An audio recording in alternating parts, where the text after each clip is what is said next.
جسے ہم کہتے ہیں جگر، وہ سب سے اہم ہوتا ہے، ٹھیک ہے جی۔ تو اس میں اس کی جو نشانی ہے، جس جانور کا جگر خراب ہوتا ہے اس میں بو ختم ہو جاتی ہے، اور آنکھوں کی جو نچلی پتلی ہوتی ہے اس میں پیلا یا سفیدی جو ہے غالب آ جاتی ہے۔ اسی طرح اس کا ڈینٹل پیڈ اور نچلے ہونٹ کا اندرونی جو سارا سطح ہے وہ بھی کالی اور نیلی ہو جاتی ہے، ٹھیک ہے۔ اور ایک صحت مند جانور میں وہ ہمیشہ سرخ اور ہلکی گلابی رہتی ہے۔ اور اس کے علاوہ جو اس کی اپنا جانور کی کھال جو کوٹ جسے کہتے ہیں وہ بالکل ڈرائی ہو جاتا ہے، اور جانور ہڈیوں کا پنجر بنتا جاتا ہے، اور مینگنے اس کی عام طور پہ بدلتی رہتی ہیں، کبھی وہ اس کو دست لگ جاتے ہیں اور کبھی وہ سخت کرنی شروع کر دیتا ہے۔ تو اس میں یہ کنڈیشن جس کی لیور کی طرف اشارہ کرتی ہیں، اور یہ اس کی انتہائی جو شدید حالتوں میں جو اس کا جباڑی ہے، نچلا جبڑا، تو اس پہ ایک غبارہ نما جھلی نمودار ہو جاتی ہے، جسے بوٹل جا کہتے ہیں، ٹھیک ہے جی۔ اور اس کے علاوہ جو جانور ہے بالکل آہستہ آہستہ اٹھنے بیٹھنے سے نڈال ہونا شروع ہو جاتا ہے۔ یہ اس کی انتہائی شدید علامتیں ہیں۔ اولین علامتوں میں بھوک کا کم لگنا، چمک نہ ہونا، اور آنکھ کی جو پتلی ہے اس کا رنگ پیلا یا سفید ہونا، اسی طرح منہ کی جو نچلے ہونٹ کے اندرونی جھلی کا رنگ بھی سیاہی مائل نیلا یا کالا ہونا شامل ہے۔ تو اس میں علاج میں آپ اس کی نشاندہی کر کے سب سے پہلے لیور فلو کی دوائی سے آپ لیں، جو کہ کوئی بھی ڈیورمنگ میں جو آتی ہے کیڑے مار دوا، اس میں لیور فلو کی دوا جس میں شامل ہو، تو نلزان ان میں کافی بہتر رزلٹ دیتی ہے، نلزان پلس جو ہے۔ اور اس کے علاوہ آپ اس کو کسی ڈاکٹر کی مشورے سے ٹروڈکس یا ٹروکسی 34% وہ آپ لگا سکتے ہیں۔ اسپاٹنگ تھراپی کے طور پہ ہیپاگان یا کیریسل یا B12 میں سے کوئی بھی جو انجیکشن ہے وہ استعمال کیا جا سکتا ہے اس کی صورتحال کے مطابق۔ تو جگر میں آپ یہ ساری پوائنٹس اس کی یاد رکھیں۔ ایسے جانور کو آپ دیکھیں جس میں آپ کو یہ علامتیں نظر آئیں تو آپ سمجھیں گے یہ لیور فلو یا اس کو لیور انفیکشن کا مسئلہ ہے۔ تو تیسرے نمبر پہ جو ان میں پوائنٹ آتا ہے وہ آتا ہے ان کا معدہ، ٹھیک ہے جی۔ معدے میں کیا چیز آتی ہے جی؟ اس میں آتی ہے کرم جو ان کے ہیں انٹرنل پیراسائٹس، جو اوور لوڈڈ جانور جب ہو جاتا ہے ان سے بہت زیادہ معدے میں لانگ ورم اور راؤنڈ ورمز بہت زیادہ ہو جاتے ہیں، تو عام طور پہ جانور کا پیٹ لمک جاتا ہے نیچے کی طرف، مطلب لٹک جاتا ہے، بالکل غبارے کے مانند نیچے کی طرف لٹک جاتا ہے، ٹانگیں اور اس کی تمام جو جسم ہے وہ سوکھ جاتا ہے، اور اس کی ہڈیوں کے جو جوڑ ہیں بہت زیادہ نمایاں ہو جاتے ہیں، گروتھ عام طور پہ جانور کی رک جاتی ہے، اور وہ کھاتا بھی کافی زیادہ ہے، اور اس میں جو اس کی بڑھوتری ہے وہ بالکل زیرو ہو جاتی ہے، اور اس کے بعد جو اس کا کوٹ ہے اوپر سے اس کی وہ بالکل ڈرائی ہو کے خشکی نما وہ ہو جاتا ہے۔ اور جو ایسا جانور عام طور پہ کبھی کبھی پیٹ درد کی بھی شکایت کرتا ہے، جس میں وہ بیٹھ کے عجیب و غریب آوازیں نکالتا ہے اور دانتوں کو بھی وہ کریچتا ہے اپنے۔ تو اس کے جو گوبر کی اگر بات کریں مینگنوں کی، تو بعض دفعہ بدبودار لیسلے دست اس کو لگ جاتے ہیں بلا وجہ، اور وہ بعض دفعہ خود ہی وہ ٹھیک ہو جاتے ہیں۔ اور ایسے جانور جو ہیں وہ کافی زیادہ جو ہیں ان کو دستوں کی شکایت بہت زیادہ ہو جاتی ہے، مطلب کہ مہینے میں 3-4 دفعہ ان کو دست لگتے رہتے ہیں، اور اس میں ان کی جو ہیں بعض شدید حالتوں میں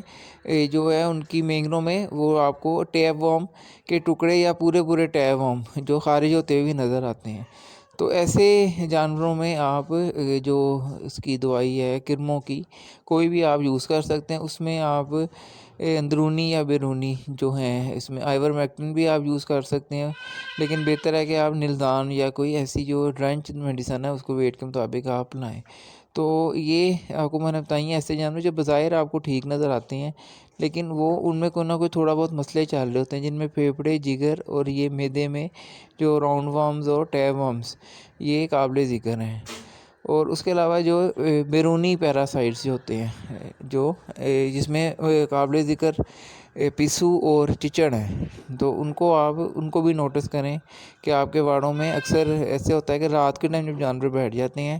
تو دیواروں کی درزوں سے چچڑ نکل کے تو ان کا خون چوستے ہیں، جس کی وجہ سے جانور ہیں ایک تو وہ پریشان رہتے ہیں اور ان میں کافی کمزوری ہو جاتی ہے، اور اس کے علاوہ ایک دوسرے سے جو بیماریاں ہیں وہ دوسرے جانوروں میں منتقل ہوتی ہیں، تو یہ کافی خطرناک ایک صورت حال ہوتی ہے۔ تو اس کو بھی چیک کرنا چاہیے رات کے ٹائم جا کے، چپ کر کے باڑے میں خاموشی سے آپ جائیں اور کوئی ٹارچ لے جائیں، اور ایک دم آپ جانور کی جو پچھلی ٹانگیں اور کان ان کو دیکھیں کہ اگر وہاں پہ آپ کو کوئی ایسے پیراسائٹس کی موجودگی ہو تو پھر اپنے باڑوں میں آپ سپرے کریں اور جانوروں میں آئیورمیکٹن جو یوز کریں۔ اکثر لوگ کہتے ہیں جی آئیورمیکٹن کام نہیں کرتا،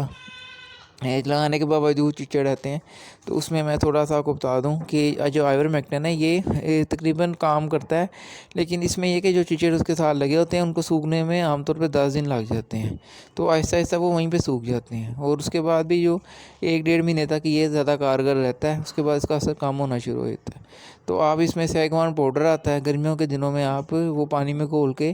جانور کو اس سے بھی نہلا سکتے ہیں فوری ایج لینے کے لیے، لیکن جو آئیورمیکٹن ہے وہ 1.5 مہینے تک اثر کرتا ہے۔ سیگوان تو آپ ایک دفعہ جب جانور کو نہلا دیں گے تو اس کے بعد اس کا اثر ختم ہو جائے گا۔ اور سردیوں کے موسم میں آپ پشوؤں کے لیے DTG پاؤڈر یا کیوپیکس پاؤڈر وہ آپ یوز کر سکتے ہیں فوری اثر کے لیے، کیونکہ پشوؤں میں آپ کو آئیورمیکٹن کوئی کام نہیں دیتا، تو اس میں آپ DTG پاؤڈر ان کو ہر ہفتے آپ لگائیں اپنے جانوروں کو۔ تو اس کے علاوہ جو ایک تیسرا اس میں مسئلہ آتا ہے وہ آتا ہے بلڈ پیراسائٹس، جانور کو جو بظاہر نظر نہیں آتے اور جانور دن بدن لاغر ہوتا رہتا ہے، تو اس میں جو اس کی نشانیاں ان میں بھی یہی زیادہ ہیں کہ کمزور جو جانور نیمیا کے جس میں سمٹم جانور میں آپ کو نظر آئیں، مطلب کہ اس میں خون کی کمی ہو، جس کی آنکھوں کا پتلی کا رنگ بالکل پیلا ہو جائے، اور